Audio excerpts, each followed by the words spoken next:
Hello everyone, welcome to this lecture on machine learning process.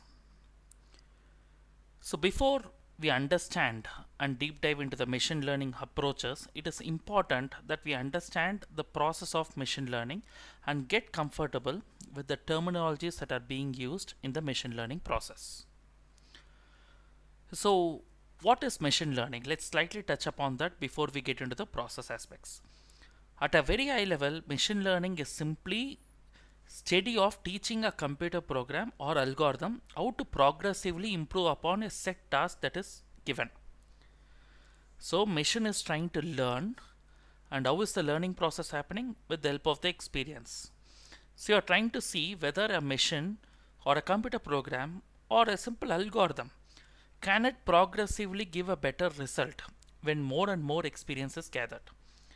Just like we say, when we grow old as humans, we tend to take better decisions, isn't it? It's purely because of the experience. And with experience comes better decision making, and we improve on the goals. Same way, with more the data, the computer program or the algorithm becomes more efficient. From the research side of things, machine learning can be viewed through the lens of theoretical and mathematical modeling of how this whole process works. However, if you look at it more practically, it is study of how to build applications that exhibit this iterative improvement, as I was telling you earlier. There are many ways to frame this idea, but largely if you look at the learning approaches, we have broadly supervised, unsupervised, and reinforcement learning. We'll look upon that in the upcoming lectures. And machine learning, if I have to define it further, it is a tool for turning information into knowledge. So any data that is available, you are able to derive information from the data. And from the information, you are trying to derive insights. Those insights, it's called as knowledge. Especially in the last 50 years, there has been an explosion of data that has happened. And this mass of data is useless unless we analyze it and find patterns out of it. When you start finding those hidden patterns, you will derive lot of knowledge coming from that data.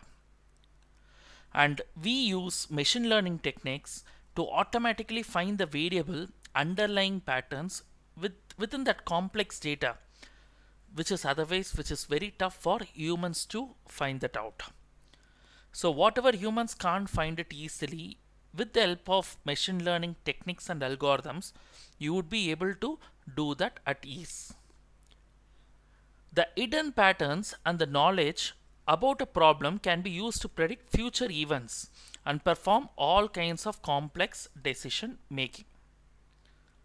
So I'll give you a very simple example. If I want to find out in an organization who will be the employee who is going to leave next, how will you do that? You need to understand the pattern of people who are staying back and pattern of people who have already left the organization. And a person may leave the organization for different reasons. So you need to consider a lot of data and variables, and then you need to understand what prompted the employee to leave the organization. Second, there will be multiple reasons for it, multiple patterns for it. So only when you understand the past data of why an employee left the organization, it is easier for you to identify in future who will be the person who is following that pattern and who will leave the organization next. This is how in machine learning you find the hidden patterns from the past data to predict the future, and this is what we call it as knowledge. So traditional programming versus machine learning, we have been discussing this for some time. Traditionally, software engineering combined human created rules, which we call it as the business rules or if-else logic, created rules with data to create answers for a problem. That's how the traditional programming used to be, isn't it? Like for example, look at the left side.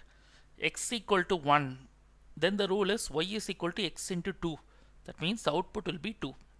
If x equal to 2, same rule will be applied and the answer will be 4. Now the machine learning actually uses data and the output that is coming out of the data to discover the rules behind a problem. Look at the right side. X equal to 1, the answer is 2, y equal to 2. X equal to 2, y is equal to 4. So our intelligence, when we look at it with our intelligence, we are able to see that, okay, actually every number which is going in as input is multiplied by 2. That's why the answer is 4 or answer is 2. You are able to see the output on the other side multiplied by 2, isn't it? Now this is what your intelligence says. Is there a way that a machine can gain this intelligence by looking at the input and the output which has been fed in as the overall input? That is x equal to 1, y equal to 2, x equal to 2, y equal to 4. This whole table is given as input to the machine. And you are asking the machine to find the relationship between x and the y. This is what is called as a machine learning process. So you need to understand some basic terminologies before we get into the machine learning process. What is data set? Whenever we talk about machine learning, we talk about analytics. We talk about data sets. What is data set? A set of data examples that contains features important to solving the problem. That's what is called as the data set. So the data set is nothing but, to put it in very simplified terms, the structured data, any table with columns and rows. Okay, like for the example that I picked up, like people leaving the organization, who is going to leave the organization next, what we call it as attrition analytics in the market. If I have to find that, I need a data set of all the employees and the corresponding variables for them. That is, different variables like how many years they are in the organization, where is their house, what is their performance rating. All these will be columns and there will be one row for every employee. And this we call it as a data set. Now coming to the second terminology, features. Feature is another common word you will find in the machine learning process. It is nothing but the important piece of data that helps us to understand a problem. That is, whatever that is there in the data set, some data set, so in that data set, some pieces of data will actually provide you better insights about the problem. They are fed into a machine learning algorithm to make the machine learn. Let's say, for example, in this data set, what I was talking about in attrition analytics, the features can be like number of years in the organization, skill set, because these are some of the key variables which will actually help you to understand whether the employee will stay back or leave the organization, because in a company these are factors which are really important for you to judge. To help you understand better, I'll give you one more example. In this data set, let's say people are working in an IT organization. A person with a niche, that is AI skill set, is considered to be a hot skill in the market because the demand supply gap. Now anyone with an AI skill set is expected to jump from one organization to the other because there is always a demand for AI skill.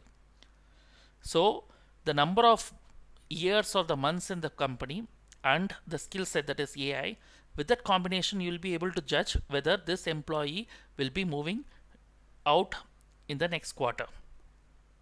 So this you can call it as a feature. Now coming to the third important terminology, that is model. What is model? It is the representation of a phenomenon that a machine learning algorithm has learned. It learns this from the data it is shown during the training. So you have the input data, that is the training data set. From the training data set, the machine is trying to learn something with the help of an algorithm. Okay, that is what is called as the model. The model is the output you get after training the algorithm. That is the data that is available with the algorithm, you get a model which is the output. For example, a decision tree algorithm would be trained and it would produce a decision tree model. For example, in the same attrition analytics, we used a decision tree model to find out why exactly the employees are leaving the organization, so that any new employee who comes in will be able to get into the model and find the output, whether he will stay back or leave. We used a decision tree model so that we can find the right reason for employee to leave the organization.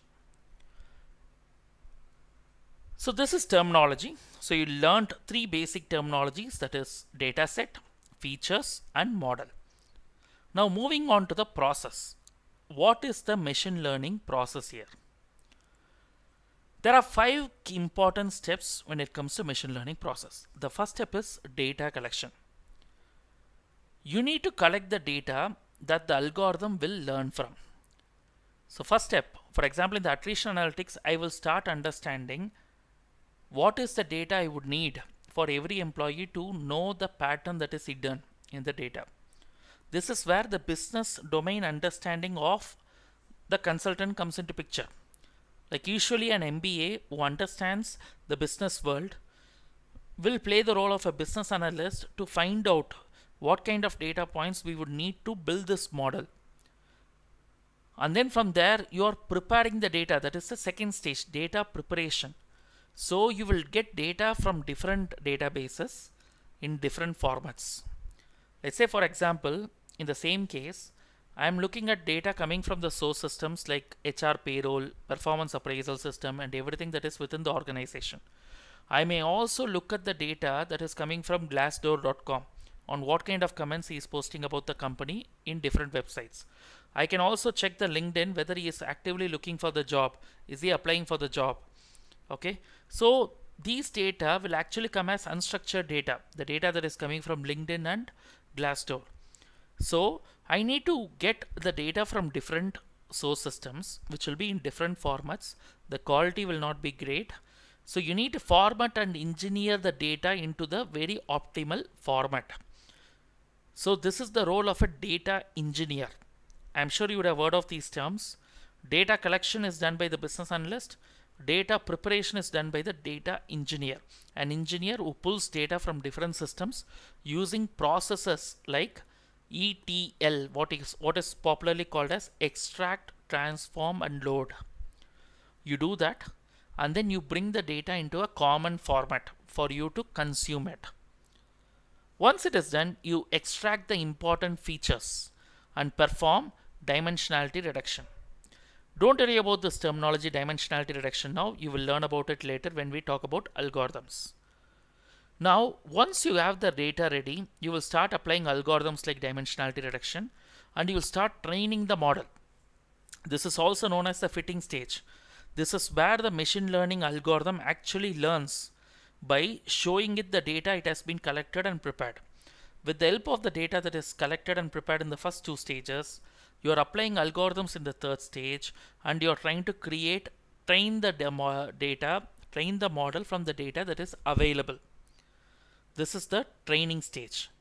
Next comes the evaluation stage. Now with all the 3 steps that are done, you have a model ready. Now you do not know whether this model is working fine or not. So you need to check and validate, right, whether your model is right. This is where the evaluation happens. So you test the model to see how well it performs. You check the accuracy, you check the precision, all these. There are different parameters to evaluate whether your model is working fine. And that is the 4th stage. And finally, the 5th stage is once you have tested and you have found out that the model is working fine, then you will start fine-tuning the model. Because now whatever you have got is actually doing good, but can I add more data by putting it in the real environment? When more data is being passed through the model, every step is a learning process.